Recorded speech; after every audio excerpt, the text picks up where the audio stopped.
তোর বাপ মায়ের ছাড়াছাড়ি কি নজর লাগার জন্য হয়েছিল, নাকি তোর বাপ তোমাকে চিট করছিল বলতো?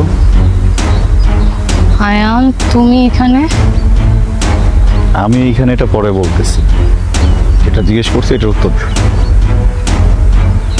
এই কেউ কিভাবে কথা বলতেছিস কেন? একটা মেয়ের সাথে কিভাবে কথা বলে জানোস না? বের হ এখান থেকে। আয়ান, আমি তোর প্রিভিয়াস ভার্সন। আমি যখন ডুবতেছিলাম তখন আমারে বাঁচানোর মতো কেউ ছিল না। তুই শুকুর কর যে তোরে বাঁচানোর জন্য আমি এসেছি। যা এখান থেকে, যা।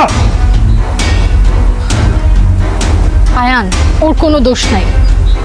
ওর দোষ নাই না? ওর কোনো দোষ নাই। তাহলে কার দোষ? খুব লেগে গেছে না? হ্যাঁ? ওর গায়ে টাচ হয়েছে, ও হার্ট হয়েছে, খুব লেগে গেছে না? আর আমি যে হার্ট হয়েছে এটা লাগে নাই, এটা লাগতেছে না? দোষটা কার তাহলে? ওর যদি দোষ না থাকে দোষটা কার? দোষটা কি আমার নাকি তোমার? তোর দোষ।